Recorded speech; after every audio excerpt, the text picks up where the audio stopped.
Good kill, good kill. Hey, good kill.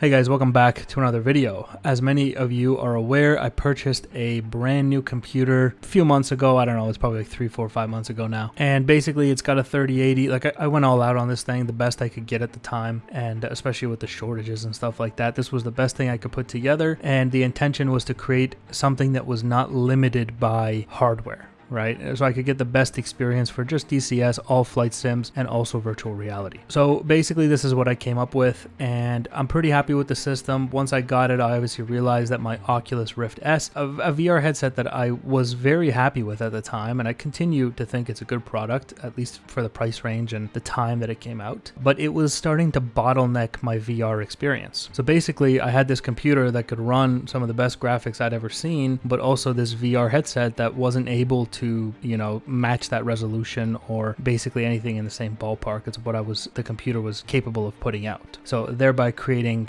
what I would call a bottleneck. No matter how good my computer was, it was always going to be limited by the virtual reality headset. So I did what I had to do. I pulled the trigger and I got the best VR headset on the market, at least at the time that I bought it, which was around the end of December. The headset I got obviously was the Pimax Vision 8KX virtual reality headset. And I'll give you guys a little synopsis of everything I needed to get myself off the ground with the Pimax VR set. But basically the headset itself came in at $1,699 Canadian, which for all of my American friends out there, that translates to about $1,360 American. Now, once the headset came in, I realized that it didn't come with controllers and what I found out to be base stations. You need these little things on the walls to track the movement of the VR. I'll talk more about that in a second. That was disappointing to me, but I thought, you know, it's my mistake. I should have read the box and seen that it didn't come with this stuff. So I ordered the controller and the base, the Steam VR base 2.0s or whatever those are called. I'll show you those in a second. That came out to about $559 Canadian or $447 American. That's including shipping. So a couple weeks later, I received my package with the controllers and the base stations and all that stuff. And I realized then, well, I knew it, but then I realized that no, I really did have to nail these to the wall. So instead of doing that, I didn't want to do that. I didn't want to do a bunch of drywall work and a bunch of wiring work. So what I did was I just got adjustable light stands, and I'll put those on the screen here for you now, and a link to those in the video description below if you're interested in getting those. I highly recommend them. It made installation of these things tremendously easy, and I didn't have to, you know, drill holes or anything like that, and I can put them wherever I want now. I'm not limited to whatever room or what side of the room I put them in. I highly recommend this over you know, bolting them to the walls. Just my 2 cents. If you want to bolt them to the walls, bolt them to the walls. But that's just what I think. And yeah, the stands cost me about $70 Canadian, which is about $55, $56 American. So all in, that puts me at $2,330 Canadian or $1,860 American dollars. So let's go ahead and see what $2,300 will get me in the flight sim community when it comes to virtual reality. I'll start off this video by comparing the Pimax to the Oculus Rift S that I used to have. The one thing that the Oculus Rift S had over the Pimax VR set is that there were no base stations. The technology was built into the headset. It was just a plug into the computer. I put it on my head and I could, you know, I had all the degrees of freedom I wanted. I could lean left, I could lean right. It was that part of the Oculus Rift S I really did enjoy. It was very simple, very plug and play. The Pimax VR set though, you need the base stations, you need the controllers. They're all sold separately. You know, they're sold out of the base stations. They're sold out of the controllers here. You gotta hunt for them there. The whole thing is kind of a pain in the ass, but once you get your hands on everything, it is a pretty decent virtual reality experience, and we'll get into that. But I am disappointed that you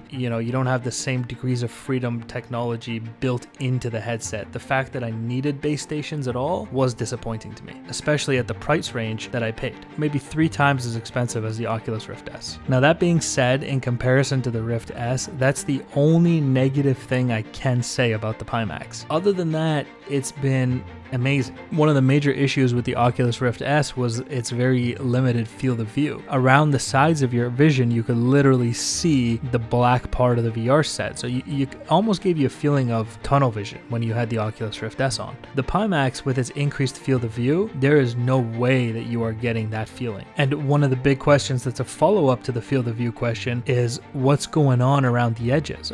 Is the image distorted? Is it fish lensed? I can say that it is ever so slightly distorted at the edges, but you have to really look for it. You know, you have to actually go and stare at it to see it. In your day-to-day usage of the VR headset, the Pimax, I don't think you will ever notice distortion or fish lensing across the edges of the field of view. At least that hasn't been my experience so far. The other really big thing is the screen door effect that a lot of people talk about with virtual reality. The Oculus Rift S, the screen door effect is very, visible. You can see it very clearly. In the Pimax headset, you can see it again if you really look for it. Otherwise, you can't see it at all. It's a clear image. There's no screen door effect. Again, not one that I'm realizing. Unless you really look for it, then you can sort of see the lens effect kind of come into play. But again, it's very difficult to actually notice it yourself. It's much better than the Oculus Rift S. Obviously, something I would expect considering the price range difference of these two headsets. The other really important thing worth mentioning is the vibrance of the colors. I do find the Pimax headset to have beautiful and stunning colors. I'm very pleased with it. Other VR headsets always made me feel a little bit washed out, like the image was washed out. I don't get that feeling in the Pimax 8K. It feels and looks really good. And I know that these images that you guys are seeing look a little bit blurry to you, but it's because they're literally recorded off of the VR lens by a secondary camera. The image that I see in the actual virtual reality headset when I put it on is crisp. It is clear. It definitely feels 4K. Overall, my initial Pimax experience has been pretty good. Once you get past the first hurdle of getting your hands on all the equipment you'll need to actually get this thing going, once you've sorted all that out, the Pimax experience in virtual reality is actually pretty good. The resolution is good. The color is good. If you have a strong enough PC to run it at 4K, it's a great experience, and dare I say, it is what I've been waiting for when it comes to virtual reality. Basically, with my current setup, PC and everything, and the virtual reality set and all the things that I mentioned in this video, what you're seeing on screen right now is basically the experience I'm having in terms of graphics and crispness and also the colors that I see. In the past with the Oculus Rift S, it was at times difficult to see aircraft, keep visual on them because of the blurriness of the graphics. With the Pimax headset, I have no such problems. I see everything crisply, almost as if it is a flat 2D monitor. Basically, the experience I'm having here is the best VR experience I've ever had, and if you can swing the financial costs of it and you're looking to jump in deep into the VR world, I highly recommend the Pimax headsets. I'm very excited to do a whole bunch of virtual reality videos in the future, and I hope you guys will tune in for all of those. Alright guys, thank you for watching, and I will see you in the next one. Bye guys.